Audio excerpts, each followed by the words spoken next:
হেই ও bro ভাই, তোমার কি অবস্থা? আসো বসে বসে গল্প করি। বস, গল্প করি।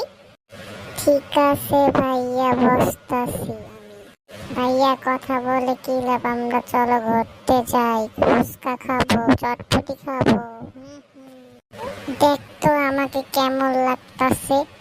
তোমাকে পুরো প্রতিবন্ধী প্রতিবন্ধী লাগতাছে।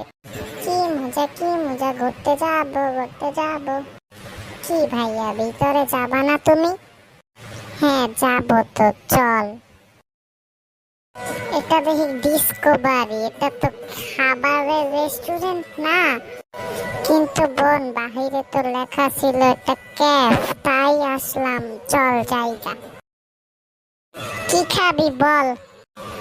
কি খাবো, আমার ভালো লাগছে না, চলো বাসায় যাই। আজ এই পর্যন্তই থাক, কালকে ঘুরতে আসবো। চলো ভাইয়া। ঠিক আছে, তুই যেটা বলিস, তাও আমার টাকা বেঁচে গেল, ভালোই হবে তাহলে, চল।